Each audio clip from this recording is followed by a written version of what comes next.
Bom dia, vamos dar continuidade. Estou no parágrafo 33, 34, 35, 36,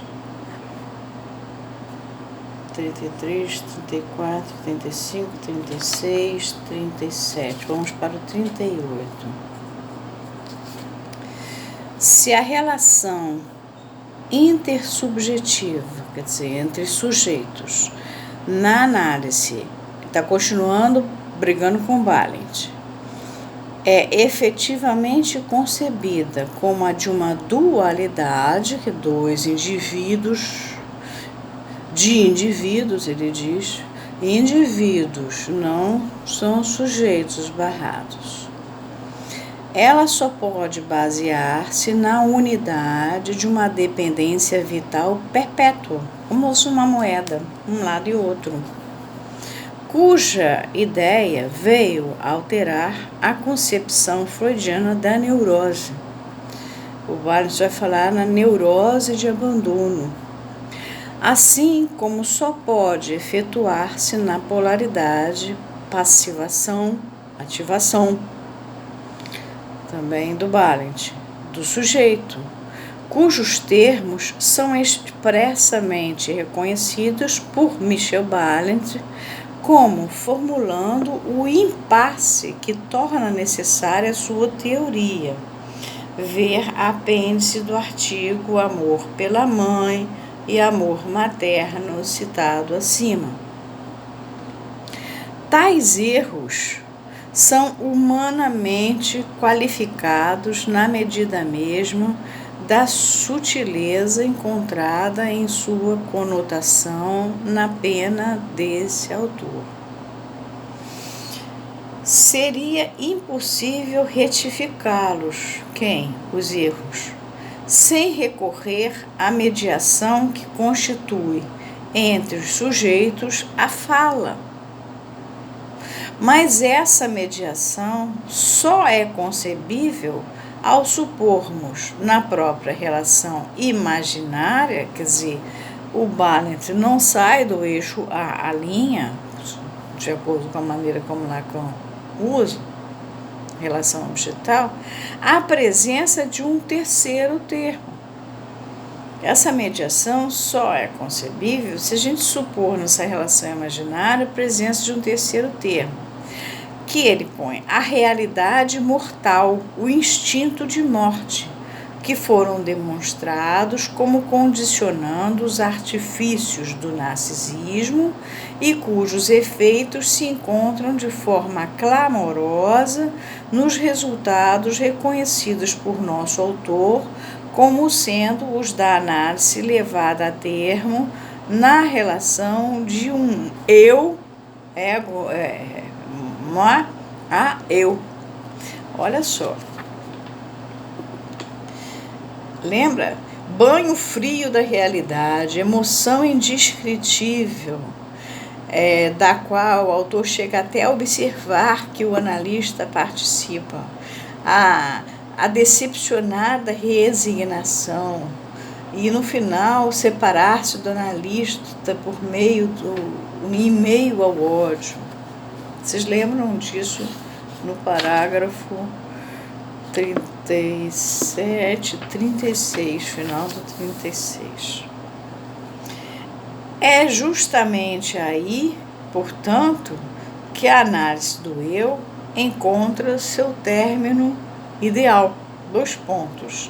Aquele que o sujeito, havendo reencontrado as origens de seu eu, numa regressão imaginária, toca através da progressão rememoradora em seu fim na análise, ou seja, a subjetivação da morte. O problema é o seguinte: o Lacan vai trabalhar com a noção da subjetivação da morte. O que a gente, na verdade, é? Mortal. O que o tempo inteiro a psique está fazendo com a nossa vida? Ela vem, a psique é o acaso no sentido aristotélico do termo, né? como se fosse o destino, as moiras. Quando as moiras deixam de existir na polis, passa a chamar Atike. Atike é o acaso, ele vem e se impõe e atropela você e muda a sua vida. Então, aquele vaso de flores que eu mostrei para vocês, a pessoa vai perdendo as flores, né? Então, a única coisa que existe, na verdade, a subjetivação da morte, é porque o único sujeito que existe a rigor é a morte. É ele que vai cortando as coisas. A morte, o grego tinha horror da morte, né? A morte chega e muda tudo. Então, o que você tem é a experiência plena, sempre, de evanescência do ser. Eu era isso, mas agora você não é mais. Então, é isso que vai te dando a sensação de ser um ser mortal. E essa evanescência do ser, né, é o que vai dando o esvaziamento do eu ao longo da análise. Então, o que vai sobrar no final da análise, de acordo com Lacan?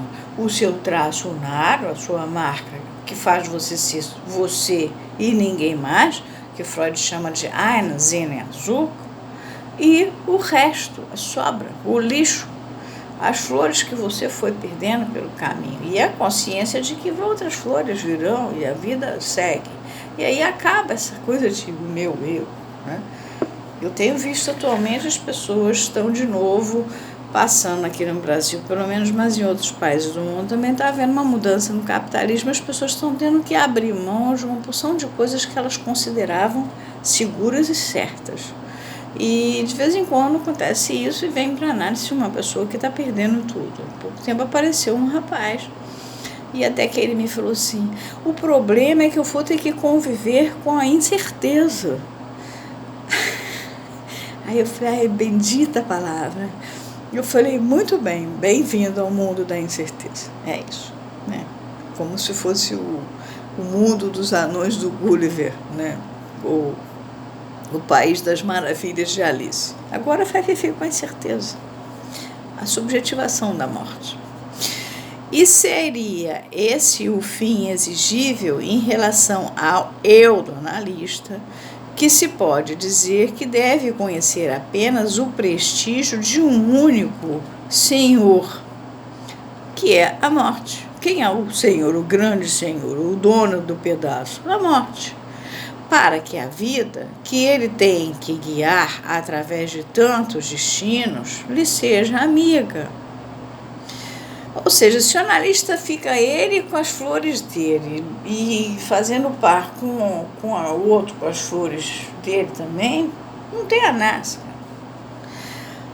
Continua Lacan: fim que não parece fora da expectativa humana, pois não implica que, para ele, como para qualquer um, a morte seja mais do que prestígio, o que vem somente satisfazer as exigências de sua tarefa, tal como acima a define Ferenczi.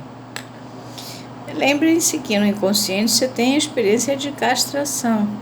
Então você tem a sensação de evanescência do ser o tempo inteiro. E quem é o grande senhor disso tudo? É a morte. Ela vai te tirando as coisas da vida. E é assim que você vai andando. Tá bom? Vou ficar por aqui, que senão vai ficar muito grande.